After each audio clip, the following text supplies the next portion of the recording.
Hey everybody, this is Chris from KRC Creations. I just did a column pour, my first column pour last night, and I did a cold process, oven process method. This is what it looked like. I have a question now. Every time I do an oven process, if you notice that there's this kind of, it gets these bubbles and it's this grayish kind of thing happens. Does anybody know why that happens? I don't know why, but it does. I don't know. Well, what I'm going to do is I'm going to cut it, and I'll be right back, and I'll show you guys what this looks like. I think it's really pretty so far. Thanks. Okay, guys, I finished cutting the soap, and yes, I'm chalking this one up as a failure. It's not a complete failure, but there's so many things that I need to do different when making these soaps. But first, let me show you why I call this a failure. Look at all of this that I had to do to get the soaps right. One, I cut off the top of that oven process. Just was bumpy and I just didn't like it. So what I'm going to do is when I make these, I'm going to just do a cold process method. I'm not going to put it in the oven. I was just so excited and I wanted to see it and use it quick, but sometimes you just have to be a little bit more patient. So I had to trim off the tops of the soap. So this is a whole lot of leftover.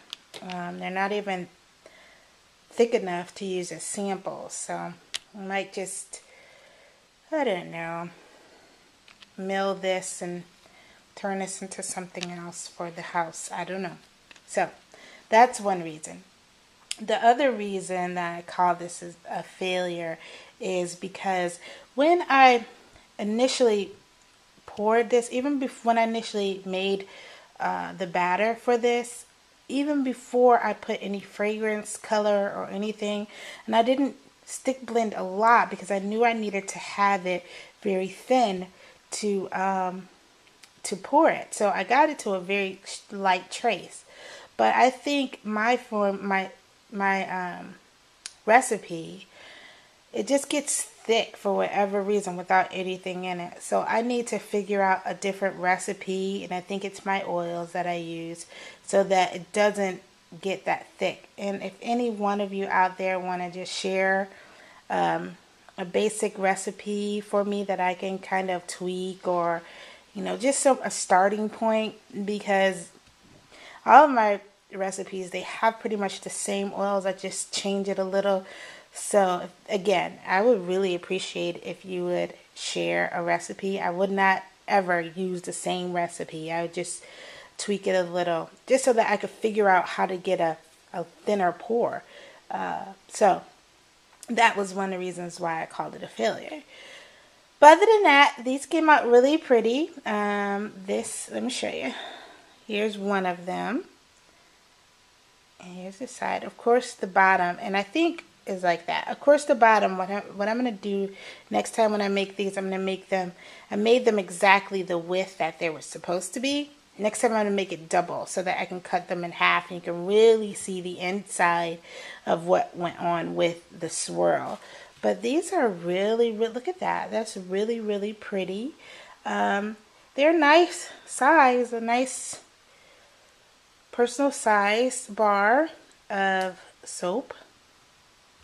So I am going to list these. I just hope to get much better at this. Oh yeah, and the name of these are called Witch's Temptation. Yes, this is a Halloween soap. It's Witch's Temptation because they smell exactly like enchanted. Well, it's fragrance and enchanted apple, and it smells just like apple. My whole house smells like apples, and it smells so good. This is a centerpiece. And another thing I cannot do, and I scraped the side of my column down and I muted the colors together, so it got that kind of thing. I'm probably gonna keep this one for myself. Yeah.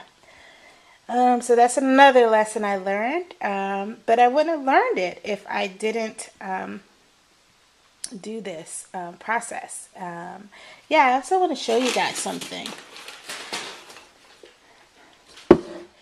I made this. I made my own loaf. I went to Lowe's. It's not the best, but it worked. I went to Lowe's and I got the wood and I put it together. So if you guys want, I only had the rectangular loaves and I really wanted to try this. And Solar Candle, she actually used a drawer and I really liked that, but I couldn't find a drawer in my house. So yeah, I went to Lowe's and I just got some wood and it only cost me $28 for all the supplies, and I was able to make 5 of these. So yeah, I don't know what I'm gonna do with 5 loaves, but whatever, I got them. So yeah, I am a total DIY chick, so I love the do-it-yourself type of thing. So I have my square loaves, I have my rectangular loaves that I made all myself as well. I'm not trying to put any loaf makers out of business by any stretch of the imagination. I just like to do things myself if I can, and this one I could do myself and I'm really proud of it. But yay, here is my soaps. I'm really happy to an extent, not completely happy, but I'm happy to an extent. And they came out exactly the way that I wanted them to look. The red, the gray. I wish I would have put more black in it because it's a Halloween soap, but it's okay. The red, the gray, the white, and the black. So yeah, learning process. I'm okay with it. These really smell good. So again, if you guys are feeling generous and you want to share a recipe with me, please inbox me with that, and I would really appreciate it. Of course, I'm going to give you all the credit that I can when I do it again. All right, thanks guys. Have a great day, and I will talk to you guys very soon.